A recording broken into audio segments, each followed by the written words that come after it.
Olá, seja muito bem-vindo, seja muito bem-vinda ao Macro Review, o podcast para você que quer entender os fatos da economia de forma simples e direta. Eu sou Nayara Fraga, do time de conteúdo do C6 Bank, e nesta semana que começa em 7 de junho, nossa equipe econômica vai discutir o rumo que o PIB brasileiro vai tomar. A gente viu um crescimento da atividade econômica no primeiro trimestre, mas será que isso vai se repetir? O que a segunda metade do ano nos reserva? Será que vem maré boa por aí? Além de responder a essas perguntas, o episódio de hoje analisa o desemprego no Brasil, que está em queda, mas carrega com ele um porém, a inflação nas alturas lá na Europa e a situação da Covid na China. Outro assunto de hoje vai ser o desemprego nos Estados Unidos. Tá sobrando vaga por lá. Quer entender melhor? Fica comigo até o fim que a gente explica tudo. Vamos nessa?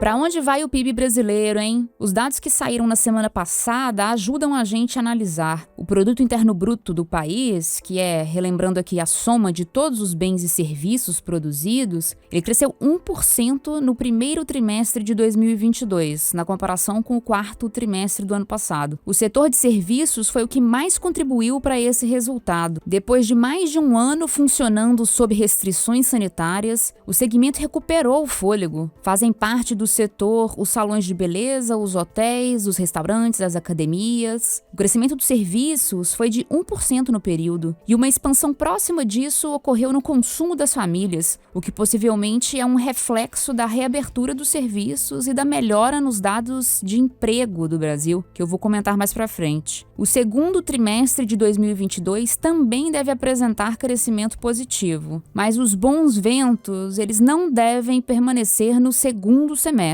e a gente já vê alguns sinais disso. Primeiro, os investimentos das empresas na compra de máquinas e equipamentos, a chamada formação bruta de capital fixo, esses investimentos caíram 3,5% no primeiro trimestre de 2022 contra o último trimestre de 2021. Além disso, os juros no Brasil vão permanecer altos por um bom tempo, até que a inflação caia o necessário, caia o tanto que ela precisa cair. E juros altos costumam resultar em crédito mais caro para os empresários, né? Quando esse é o quadro, a tendência é de que as empresas ajam com cautela na hora de investir na expansão dos negócios. Agora, por outro lado, vale observar que aqueles eventos externos que até então traziam muitas preocupações para a economia, eles tendem a apresentar menos riscos daqui em diante. O pior da onda recente de Covid na China parece ter passado, o que ajuda a organizar as cadeias globais de produção, e o conflito na Ucrânia, por enquanto, vem favorecendo as exportações de commodities brasileiras. Outro ponto é que, na visão da nossa equipe econômica, o mundo caminha para uma desaceleração e não para uma recessão. Bom, então, diante disso tudo, de todos esses pontos positivos e negativos, qual resultado podemos esperar para esse ano? Esse crescimento aí do início de 2022 vai seguir até o fim do ano? Quem explica melhor isso pra gente é a Cláudia Moreno, economista responsável pela cobertura de Brasil aqui no C6 Bank.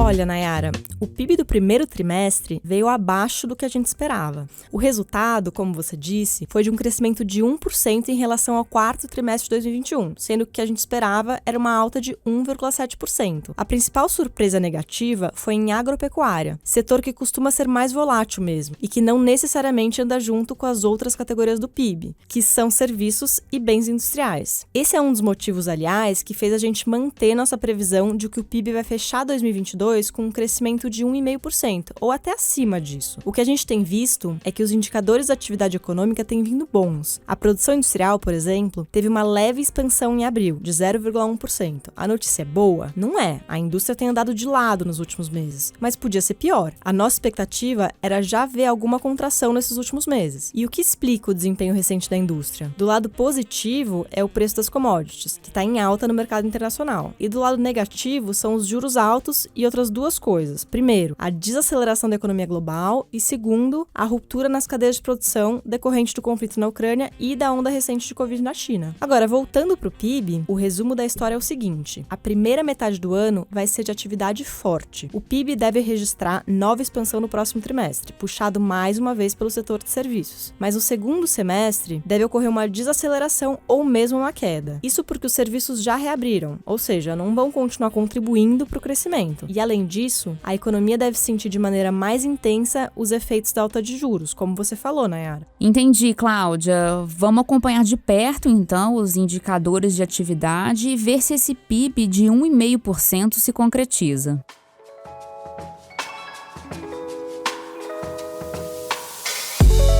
A taxa de desemprego segue em queda no Brasil, surpreendendo os analistas e surpreendendo a nós mesmos. Nos 3 meses encerrados em abril, a parcela de desocupados no Brasil ficou em 10,5% segundo a PNAD, a Pesquisa Nacional por Amostra de Domicílios. Quando a gente aplica nosso ajuste sazonal, que exclui aí as flutuações de início e fim de ano, por exemplo, o desemprego ficou em 10,1% em abril. O resultado da pesquisa representa a 11ª surpresa consecutiva na direção de uma taxa de desemprego menor do que a que os analistas projetavam. Ou seja, faz quase um ano que os dados vêm melhores do que o esperado. E o que explica isso? Bom, a população ocupada, que é composta pelas pessoas acima de 14 anos de idade que exercem alguma atividade profissional, formal ou informal, ela está em trajetória ascendente. Em dezembro de 2021, ela voltou ao patamar pré-pandemia e agora ela está no degrau mais alto da série histórica, ou seja, desde 2012. O principal fator a contribuir para a forte queda do desemprego é a retomada do setor de serviços. Outro que talvez contribua em alguma medida é a necessidade maior das pessoas de conseguir trabalho diante de um poder de compra cada vez mais corroído pela inflação. Falando nisso, a renda real média do trabalhador brasileiro permanece num dos níveis mais baixos dos últimos 10 anos, R$ 2.569. E o Brasil ainda tem cerca de 11 milhões de desempregados. Além disso, o segundo semestre pode não repetir a melhora vista nos últimos meses na taxa de ocupação. Como a gente disse antes, a alta dos juros básicos da economia brasileira deve ser sentida mais fortemente no segundo semestre. E a tendência é haver menos expansão dos negócios, menos contratações de funcionários. A projeção da nossa equipe econômica é que o ano de 2022 feche com uma taxa de desemprego por volta dos 10%, já considerando aí o ajuste sazonal. E esse foi o primeiro bloco do episódio de hoje. Espera só um pouquinho que eu já volto. Atravessando o Atlântico, o papo agora é sobre inflação na Europa. Desde que foi criada 2 décadas atrás, a zona do euro não via uma inflação tão elevada como a de agora. Em maio, o índice de preços ao consumidor registrou alta de 8,1% no acumulado de 12 meses. Só para ficar clara a noção do quão alto isso é, até hoje o pico da inflação por lá tinha sido de cerca de 4% em 2008, período da crise financeira mundial. Alemanha, Itália e França bateram recordes e apresentaram inflação maior do que o esperado pelos analistas. Para os alemães, a alta de preços no acumulado de 12 meses está em 8,7%. Aliás, não é à toa que o governo alemão anunciou nos últimos dias um bilhete único de 9 euros por mês, que permite usar trem, ônibus e metrô quantas vezes a pessoa precisar por 3 meses. É uma das medidas para suavizar a alta dos preços. A energia e os alimentos seguem sendo os principais vilões da inflação na região. Só a energia, que inclui combustíveis, gás e eletricidade, teve aumento de quase 40%. Os alimentos subiram 7,5%. Por trás disso está a guerra na Ucrânia, que provocou o aumento do petróleo e das commodities agrícolas, puxando para cima o preço da gasolina e dos alimentos. O quadro continua desfavorável quando a gente observa o núcleo da inflação, que exclui energia e alimentos, que são itens voláteis. A alta em 12 meses é de 3,8%, também recorde da série histórica do núcleo. O François Degalhau, membro do Conselho do Banco Central Europeu, resumiu a situação situação, abre aspas, a inflação está não só muito alta, mas também muito espalhada. Foi o que ele falou num evento em Paris. Vale lembrar que a meta do Banco Central Europeu é alcançar uma inflação próxima de 2%.